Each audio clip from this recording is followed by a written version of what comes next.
Assalamualaikum warahmatullahi wabarakatuh. Kenapa amalan itu dikatakan bid'ah? Yang kedua, setelah kita tahu hitungannya. Sekarang masalah tempat, Pak. Kalau kita sekarang lihat saudara kita yang waiting list haji itu, Masya Allah, ada yang 11 tahun, ada yang 12 tahun, bahkan ada yang sampai 15 tahun. Lama daftar tunggu untuk bisa haji. Kenapa? Karena hajinya harus di Mekah sana, Pak. Tempatnya salah.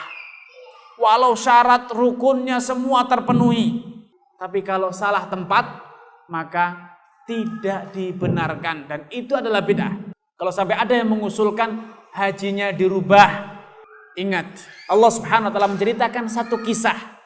Bagaimana di zaman dulu pernah ada usulan agar haji itu dipindahkan. Bukan ke Mekah tapi ke Yaman. Kisahnya Abrahah. Allah kisahkan dalam surat Fil. Alam tara kaifa fa'ala rabbuka bi ashabil fil. Bagaimana dahulu Abrahah ketika melihat orang-orang Arab kalau haji ke Mekah.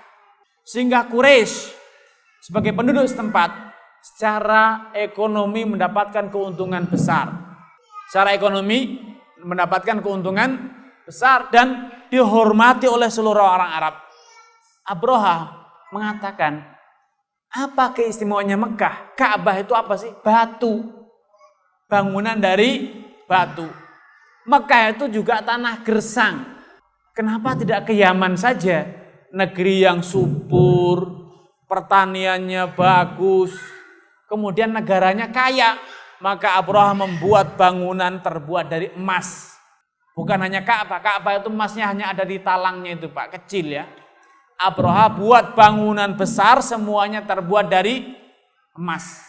Sehingga dia menyeru kepada semua orang Arab untuk hajinya ke Yaman. Lebih mewah, pelayanannya lebih bagus, negerinya lebih makmur, dan seperti negeri Mekah panas luar biasa. Mendingan ke Yaman, negeri pesisir, subur, bangunannya lebih mewah. Ternyata Allah abadikan kisah itu. Kisah keinginan seorang raja yang ingin memindahkan tempat ibadah dari Mekah ke Yaman. Allah hancurkan sehingga Allah utus burung ababil yang membawa bebatuan dari neraka spesial. Tidak dihancurkan dengan gempa bumi, tsunami, atau petir atau yang lainnya. Allah datangkan siksa dari neraka langsung.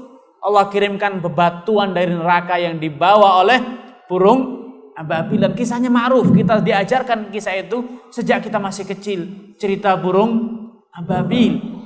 Alasannya adalah karena keinginan memindahkan tempat ibadah. Jadi dalam urusan tempat, ternyata ibadah-ibadah dalam Islam itu ada yang dibatasi tempatnya. Semisal haji dan umrah. Sehingga kalau sampai ada sekarang yang mengatakan haji itu boleh ke Pekalongan, maka saya yakin semua orang akan mengatakan itu bid'ah. Ajaran itu berarti ajaran bid'ah. Seperti yang diinginkan oleh siapa? Abrahah. Allah hancurkan mereka. Kenapa? Salah tempatnya. Salah apa?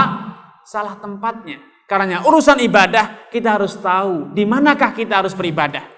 Dan dalam Islam seperti tadi jelaskan bahwa ibadah dalam Islam telah dijelaskan tempatnya.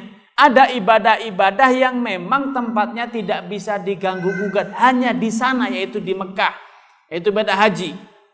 Namun ada ibadah-ibadah yang boleh dilakukan di mana saja. Berzikir. Berzikir tidak harus di rumah, tidak harus di masjid, dimanapun kita berada. Seperti Allah tegaskan, alladzina yadhkurunallaha qiyaman wa qu'udan wa ala junubihim. Yang berzikir kepada Allah sambil berdiri, sambil duduk, sambil tidur. Berzikir dimanapun saja boleh, tanpa ada batasan. Namun perlu diingat juga, ada tempat-tempat yang secara syariat dilarang untuk digunakan sebagai tempat ibadah. Kalau tidak percaya, silakan sholat di toilet.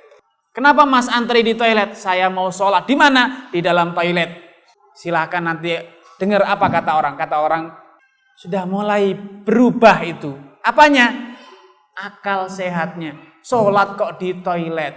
Lah terus kalau mau buang kencing di dalam masjid. Boleh enggak Pak? Masjid bukan tempat buang hajat. Tapi buat sholat. Karena itu di zaman Nabi pernah terjadi satu kejadian unik seperti ini Pak. Datang seorang A'rabi, seorang Badui. Badui itu cuek luar biasa. Masuk ke masjid terasa ingin buang hajat. Ingin kencing. Maka dia mojok ke mojok masjid langsung kencing. Terlebih waktu itu masjidnya belum pakai karpet, belum pakai marmer, belum pakai lantai. Dari tanah, pasir lantainya. Maka Badui ini tidak peduli orang lagi kumpul, yang penting saya buang hajat, kencing di sudut masjid.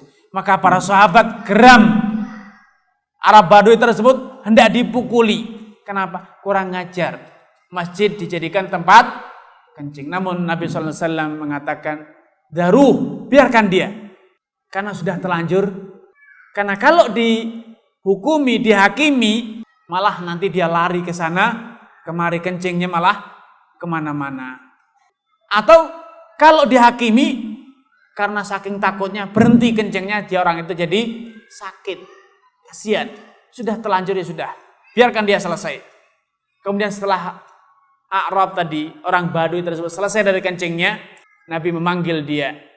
Ama ta'lam, tidakkah engkau tahu bahwa masjid ini, inna hadhil masajid innama hiya liiqamatis shalah. Sejatinya masjid itu hanya untuk sholat, untuk membaca Al-Quran dan bertasbih kepada Allah Subhanahu wa taala. Wala yasluhu li syai'in min hadhil qadurat, katanya. Dan tidak cocok, tidak boleh digunakan untuk buang kotoran seperti ini. Jadi ternyata tempat pun ada aturannya.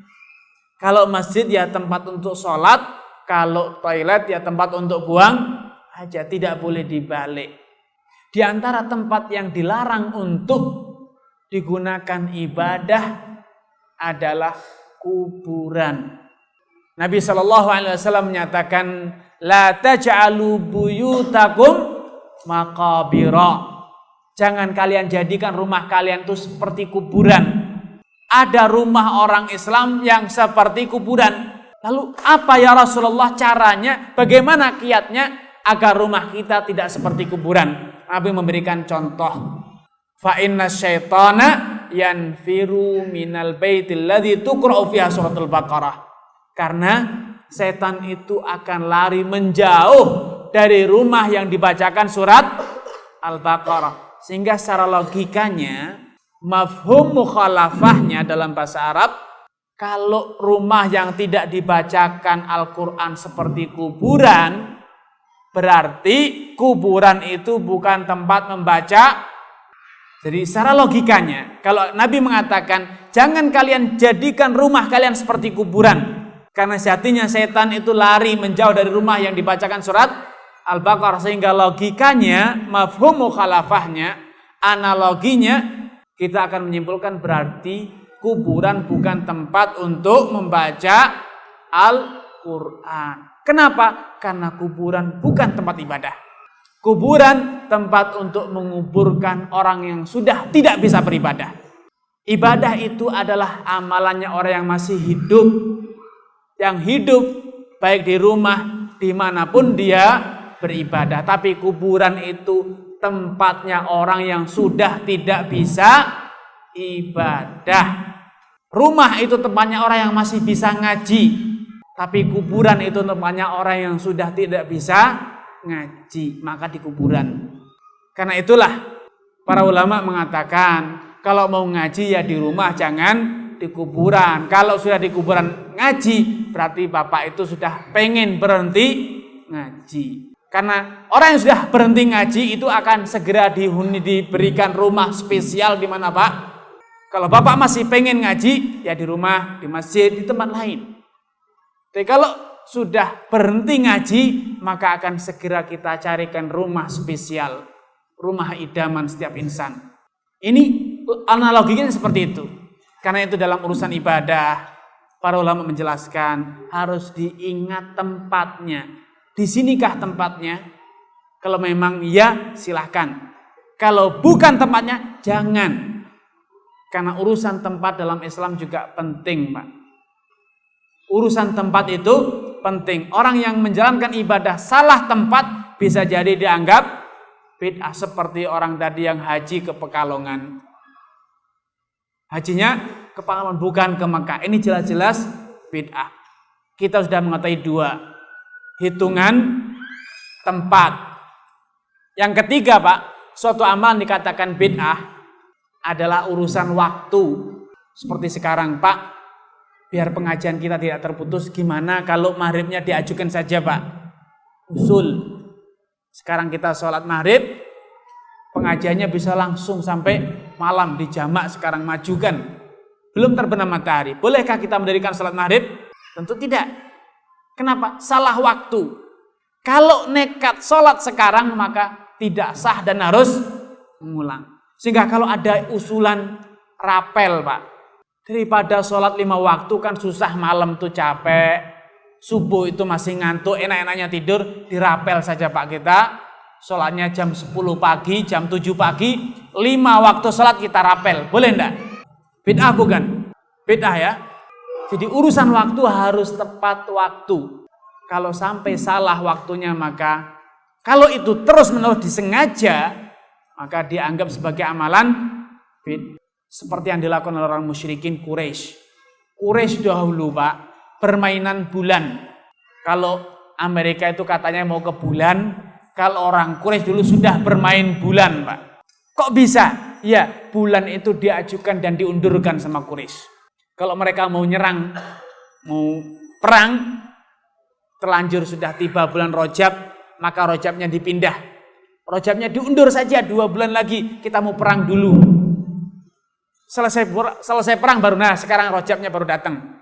Bulan itu diajukan dan diundurkan. Dzulhijjah kita belum punya bekal, mundur. Atau pas musim panen, perdagangannya lagi bagus, nah segera Dzulhijjah sekarang diajukan. Itu tradisinya orang Quraisy.